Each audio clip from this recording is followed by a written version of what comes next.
إسرائيل أو يضع هيد دولة يجوه الرئيسي شكتي إني اعترافتي أما أقون سياسي سبا سيم مدح برنانية سوماليلاند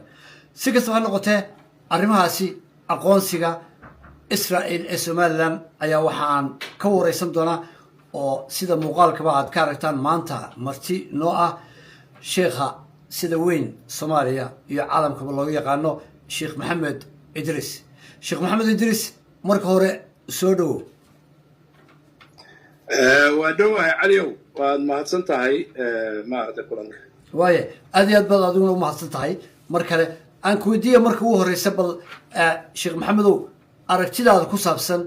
إسرائيل حل اللي جوا إن تراهو سوماليلاند ودول مدح بنان أو أنو أو أقون سنة هاي أما أو اعتراف سنة هاي إن الصومالية كجو أنت هاي أو أي تهاي دول مدح بنان أقون سنة أنو سيني سيدا ورك تامر خير الحمد لله والصلاة والسلام على رسول الله أما بعد علي وباكو السلام عليكم دقيستياشا صومالي أمريكان تي في marka uu horeysa qodobka ugu horeeya waxaan jeclahay taanan Israa'iil iyo اعتراafkeeda ka hadlin horta اعتراafka waxa la yiraahdo oo dadka qaar aad iyo aad maaragtay u bumbuuniyaan اعتراafku sidiisa waa khuraafo weeyaan balaa waa khuraaf sababtu waxay tahay ummadaha waxa sameeya waa aqoontooda shaqadooda kartidooda horumarkooda nidaamkooda ma garatay institutionadooda hogaankooda taasaa samaysa ma sameeyo اعتراaf United Nations-ka waxaa ku jira intaasoo dersin oo dawlada ah yani 200 maybe kala bar ka badan oo haddana waxba اعتراafkooda aanu goyn caalam bay leeyihiin UN-ka waa ka hadlaan laakiin dadkoodu macluul bay u baqtinayaan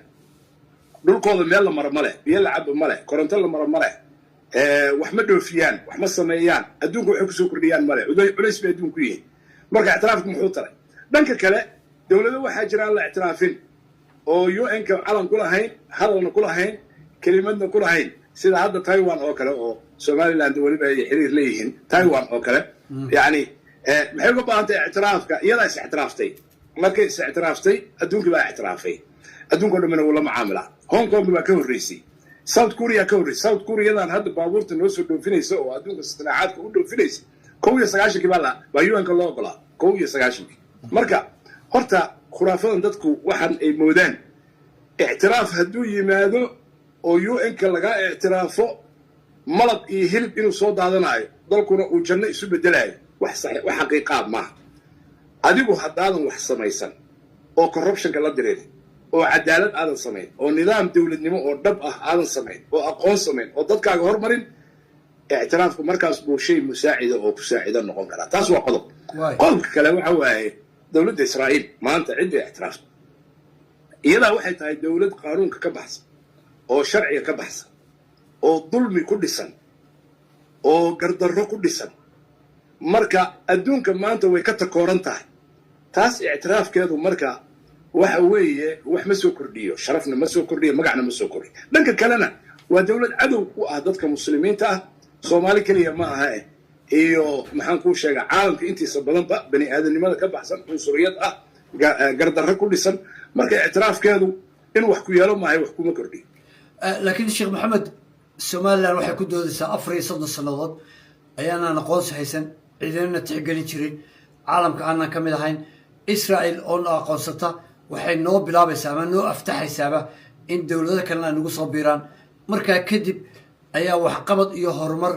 aan loo iman karayna laakiin marka ugu horeysa bal waxa bay naga dhigan tahay qodobka la yiraahdo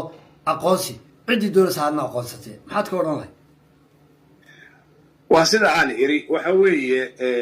Israa'iil ma hine Mareykanku hadduu aqoonsado Somaliland oo 100 wadan oo kaleeto oo Yurub iyo Aasiya ay aqoonsadaan haddaanay iyadu is aqoonsan waxba ma soo kordhinaya aqoonsi saan sheegay intaasoo dawladooda Afrika Congo muxuu soo kordhiyay aqoonsi muxuu soo kordhinay Ghana muxuu soo kordhinay Sierra Leone muxuu soo kordhinay aqoonsi muxuu kordhiyay miya horumar samays miya dhaqaale samays dadkoodu fakhri bay ku nool yihiin dhulkooda infrastructure marka walaalahan inay fahmaan waaye waxa weeye 4 sano waxaa la rabay in laga shaqeeyo hoggaan wanaagsan institution wanaagsan wax soo saar wanaagsan oo adduunka loo dhoofiyo oo dhaqaalaha la kordhiyo oo waddanka la beero oo la isku filnaado oo aan loo baahnayn maxaan kuu sheegayay world bank iyo baryo iyo meelo kaleeto marka calaa kulli xaal ictiraafku waxbuu kaalmeeyaa laakiin wax ma dhiso keligiis sheekh maxamed oo xilligan adag maxaa keenay israel inay toos u tiraahdo waana qonsaday somaliland maxaad isleedahay israa'iil waa dowlad kharbudaad dadka muslimiinta ah iyo dhulkoodana waa kansar lagu dhex beeray weeye walidaalika meeshan soomaaliya ku taallo waa dhul istaraatiijiya waa marinada ugu maaragtay biisisan adduunka reer siiga iyo khaliijka cadan indian oceanka arab siiga ama baxrul carab intaasoo dhan bay u furan tahay marka waxay rabtaa meel ay maaragtay ka qasi karto adduunkan muslimiinta ah hadday noqdaan soomaaliya hadday noqoto yemen hadday noqoto masar hadday noqoto suudaan hadday noqoto sacuudi yani meel halbowle ah inay u fariisato qasabkeedu waxay ila tahay taas weeye midda labaad geopolitics oo waddamada laftigooda inay xataa gorgortan kula gelayso baa dhici karta somaliland iyo soomaaliya xataa arrinka muhimka ah iyada umaba ahaba waxaa muhim u ah caalam alislaami iyo nimanka ay la loolamayso sida turkiga iyo masar iyo maxaan kuu sheega sacuudiga iyo khaliijka inay meel u fariisato ay xataa ka gorgortami karto xataa inay tahay pressure ay saarayso dowladahaas waxay ogolaada akoordiga abrahamka ogolaada waxyaalo badan tatbiic inaad ila heshiisaan ogolaada way ka mid laakiin hadday xataa dhab tahay ee qawaacid meesha ka samaysato waxay u sahlaysaa inay dhinac walba u duuli karto waaye taas waa rabitaanka iyo danta israa'iil inay hesho dhul istaraatiijiya oo ay sidaad sheegtay ay challenge kula gasho ama loolan kula gasho dadka ay ishayaan oo u badan dowladaha caalamka islaamka dowladaha carabta iyo khaliijka iyo gacanka cadmeed oo sidaad sheegtay isaguna ah barkulan istiraatiijiyadiisu ay aada u wanaagsan tahay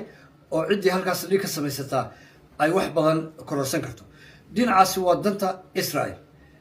dhinaca kale maxay ka faa'iidayaan somaliland heshiiskaas wax faa'iido ah oo weyn oo muuqata iima muuqato waxaan isleeyahay yuhuuddu meesha ay soo gasho oo dal muslima ah sida kuwii ay soo gashay ay u gashay ayaynu aragnay waxaan dhibaato ahayni kama soo gaarayso waxyaalaha nafcaayoo laga yaabo dadku inay isku qanciyaan oo ah adduunka kaleetoba maaragtay isaguna na ictiraafaya maxaan kuu sheegaa waxaa laga yaabaa investment iyo dad inay keenaan taasuna suurtagal ma aho oo dadka muslimiinta ahi yuhuuddu ma soo dhexgeli karto mana ogolaanayaan soomaaliyaan laga ogolaanayn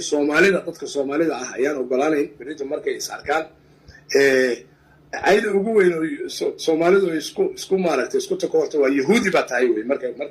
ma yahuud baa tahay yani marka dhexgal iyo dhaqaale iyo waxyaalahaasna ma keenayso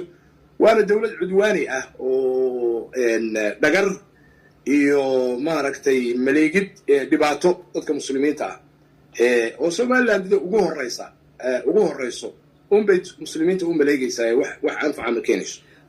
sheekh maxamed arrintan xiisad ballaaran bay kicisay gobolka oo dhan gaar ahaan dadka soomaalidu aad bay u kaceen qayradhaan badan baa soo baxday muhiimadda u weyn markaad dadka eegtid meesha ay ka boodsan yihiin waa ereygaa yuhuud iyo dad soomaaliyeed ayaa xidhiidh yeeshay ama yuhuud baa soo dhex gashay soomaaliya maadaama nin culimo aad tahay dhinaca diinta baad hal qodob aan kaa weydiiyo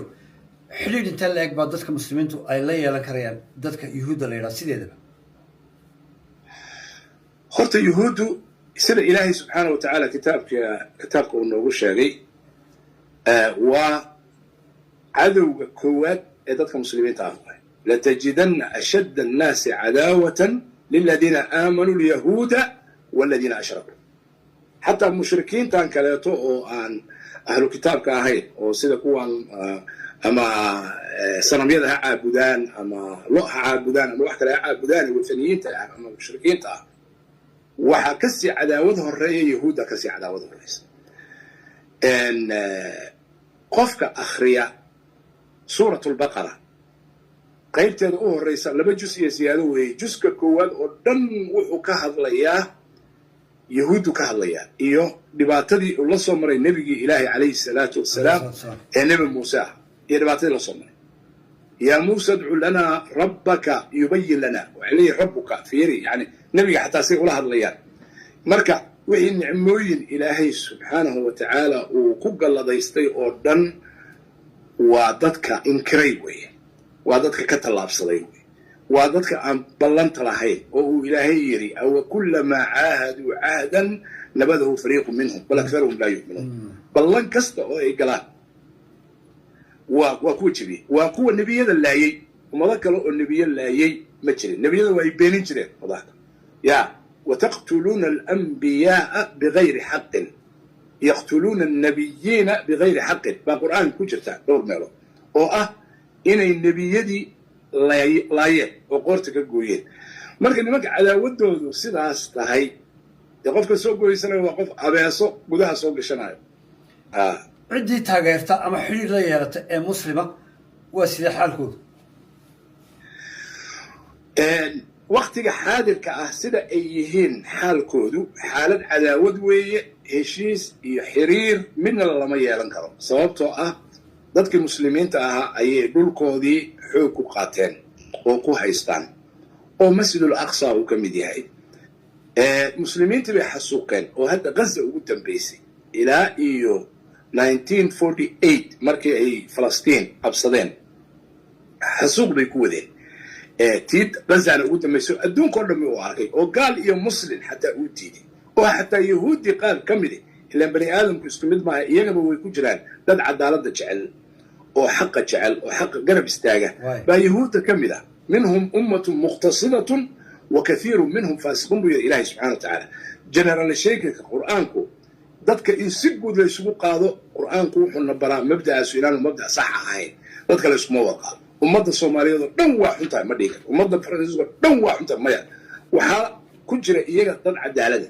ومن أهل الكتاب من إن تأمنه بقنطار يؤديه إليك ومنهم من إن تأمنه بدينار لا يؤديه إليك مد هداد بور waxa ku jira mid hadaad buur dahab u dhiibato oo ku amaanaysato sideedii aad ugu imaanayso mid waxa ku jira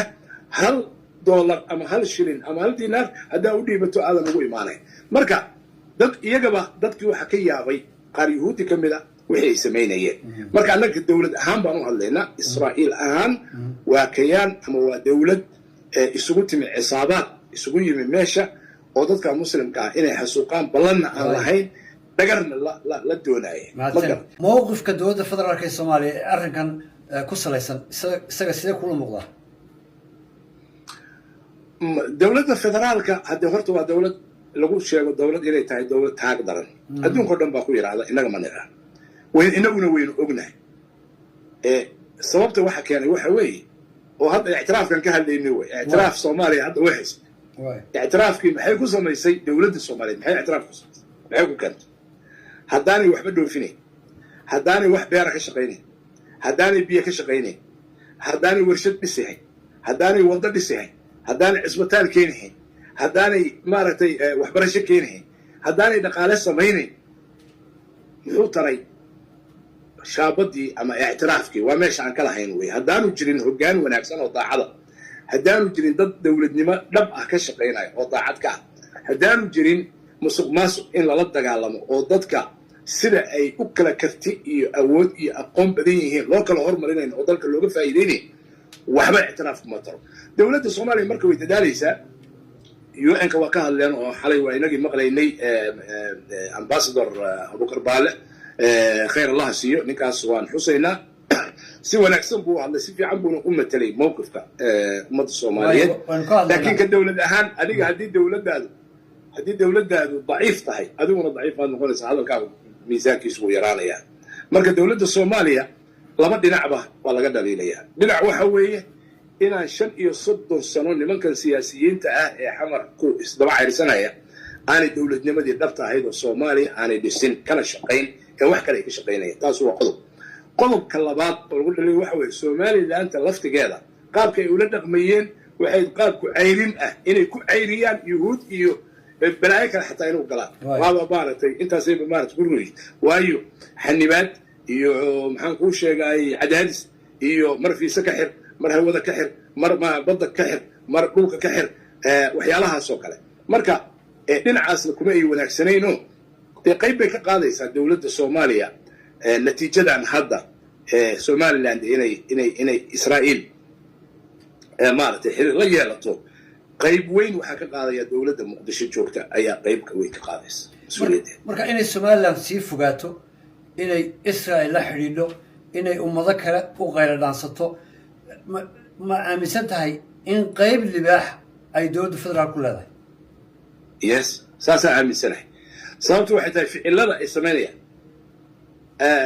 bani aadamku caliyow soomaalidu waxay tiraahdaa nin rag ah soomaaliya walaalow wuxuu ku dhaamo lawaah waxaa la rabaa wada hadal waxaa la rabaa soo dhaweyn waxaa la rabaa in mid maxay wada hadaloo ka shaqaysay 30 sano dowladda federaal kama shaqayn waxba kama shaqayn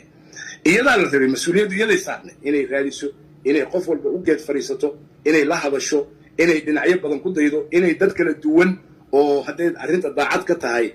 waayo arag u ah oo aqoon u leh oo dadkan fahmaya ay u dirto iyaga keliyana ma aha gobolladii soomaaliya oo kale oo dhan baa kala daadsan jubbaland dhinac bay ordaysaa puntland dhinac bay ordaysaa saddexda kaleeto dowladdu wax hataa macnaha oo weyn ay ku leedahay koonfur galbeed waa meesheeda hirshabelle waa xaggiisa isagii laftigiisii baa kala jajaban dhulka soomaaliya oo maanta dowladda federaalku ay mas-uul ka tahay adduunku u aqoonsan yahay caliyo waa 637,000 oo square kilometer wey waa dhulka soomaaliya sovereignty-geeda ama madax banaanideeda ama xuduudaheeda adduunku u aqoonsan yahay oo UN-ka ku jirta haddii la weydiiyo maanta xukuumadda ama xukuumaddii ka horreysay ama xukuumaddii ka horreysay 25 sano u dambeysay keliya markaa kasoo qaado dhulka 637,000 oo kilomitir ah oo bad leh oo hawo leh oo dhul leh imisaad ka haysaan 10% ma haysaan ma xukuntaan amarkiina ma ku socdaan ma ka talin kartaan wax ma ka sheegi kartaan maya ciidan dalkan ku dhis ammaankiisa suga 25 sano ma dhisi kari laayay weli ciidamo afrikaana ayaa jooga lacag loo raadinayaa in loo qaaraamo maxay ku dhacday yaa sababteeda leh xisaabteeda yaa leh maxay ku dhacday in ilaa hadda amnigii aanu dalkoo dhan aanu wada gaari karin oo amarkii dowladda aanu gaari karin maxay ku dhacday adeegyadii inay maqan yihiin maxay ku dhacday iyadoo haddana xukuumad walba 70 wasiir iyo intaasoo maaragtay dhowr boqol oo maaragtay xildhibaano iyo bahalkii ah iyo waxaasoo dhan dhowr kun oo qof ay mushahar qaataan marka meesha ma mushahar ba mase mushaharka waxaa lagu qaataa oo la rabaa oo dowladaha adduunka u yahay in beddelkeeda ummaddii wax loogu qabto oo wax ka badan la qabto 4 bilyan weeye wax soo saarka GDP-ga maanta Soomaaliya ilaa 9 marka ugu badan ba 9 bilyan lagu qiyaasa 25 sano u dambeysay mar 3 buu ahaa mar 2 buu ahaa mar 5 buu ahaa mar 7 buu ahaa haddeer ugu fiican yahay laga yaabaa 24kii wuxuu ahaa 700 ilaahay kugu dhaariyay dowlad aan la aqoonsanayn oo calan lahayn oo UN fadhin ya oo Taiwan la yiraahdo 880 bilyan weeye GDP-geed dakhliga qofkeeduna hadda waxaan akhrinaynay South Korea inuu dhaafay dakhliga muwaadinka Soomaaligana waa under poverty yani waxa la yiraahdo line yani wuxuu ka hooseeyaa khadka faqiirnimada iyo saboolnimada oo $1.99 ayuu ka hooseeyaa average qofka Soomaaliga ya ceebteeda la xisaabteeda yaala marka dowladda federaalka ah iyo siyaasiyiinteedu qayb weyn bay ku leeyihiin waxba yaa Soomaaliland kaliya lagu ordinay qayb weyn bay ku leeyihiin xaaladdu inay waqtigaas soo gaarto oo Netanyahu in la moodo ciirsi la bido inay gaarto xaaladdu muqdisho ayaa ka masuul aad u maasad Sheekh Maxamed oo si kooban iyadana qiraal ma u siinaysaa Somaliland 4 sano u dambeeyay qabiyo digta lagu jiro iyo dhibaatadan iyo poverty-ga ka hadlaysid in nooc ka duwan koonfurta ay u dhaqmaysay oo nidaam iyo ismaqliyo dhexdooda ismaqlayaan gadisley iyo ganacsi iyo dhaqaale ay samaysanayaan doorashooyin ay u dareerayaan sidii nidaam system u dhow sisteemyada caalamku u shaqaynayay inkastoo dadku ay wada Soomaali yihiin oo isku dhaqan yihiin haddana ma qiraysaa in nidaam gooniyo oo qurux badan oo lagu ammaani karo ay lahaayeen Soomaaliland waan qirayaa boqolkiiba boqol baan qirayaa waana tegi jiray sanad walbana waa tegi jiray waxaa weeye caliyow gartu ilaahaday taqaanaa horta wax walbi wuxuu ka samaysmaa oo ka unkamaa shacabka meesha degan shacabka Soomaaliland deganaa badankiisu waa dad nabad rabay xadaariyiina ilbaha doonayay dawladnimo inay helaan baadacad ka ahayd saas darteed maamulkii la sameeyay 34 sano taqriiban muddo ku dhow waxay ku noolay deganaan xasilooni doorasho xataa qof iyo cod ah oo la isdooranaayo oo dadka madaxda ah la dooranaayo oo aan muwaadinka muqdisho joogaa helin oo hargeysa boosaaso joogaa helin oo kismaayo joogaa helin oo baydhabo joogaa helin beledweyne joogaa helin iyadoo dadkooda Soomaali yahay nidaam bay sameeyeen kala dambeyn bay sameeyeen wax lagu ammaano bay sameeyeen oo shaqo ah waa sax anigu intaa ka badan baan la jeclaa intaa ka badan baan la jeclaa oo ayna awoodi kareen waxa aan ku leeyahay saas weey oo waxaad awoodi karteen intaa in ka badan laakiin dhanka kale Soomaali baa looga ekaad oo masal hadda tusaale يعني Somaliland waxyaalaha ay ka gadootay waxa kamid ah in dawladda militariga ay xasuuq ku sameysay oo maaragtay madaafiic la dhacday oo diyaarado la dhacday laakiin wax la mid ah baa iyada laftigeeda madaxdeeda qaarkood sameeyeen oo mesela arrinkii laascaano inagama foga oo madaxweynihii hore Muuse Biixi oo cid walba la hadashay oo cid walba u sheegtay madaafiic inuu la dhaco magaalo oo dalkiisa kamid ah uu leeyahay waa maamulkayga bay kamid tahay haddana uu madaafiic la dhaco hadduu diyaarad haysan lahaana waxaan u malinaya waa la dhici lahaa oo ugama tureen marka waxaa lagu hormaraa ficilkii xumaa oo aad ka cabanaysay inaan la soo celin musuq maasuq baa meelaha kaleeto Soomaalida ka socda waxaan anagu la jeclay Somaliland inay iyadu ka korto taas oo transparency fiican yeelato oo musuq maasuqa laga tirtiro oo qabyaalada laga tirtiro oo maxaan ku wax soo saarka la badiyo waa saan la jeclayn inta ka badan hadda ay ahayd xataa way kaga fiicnayd Soomaalida inteeda kale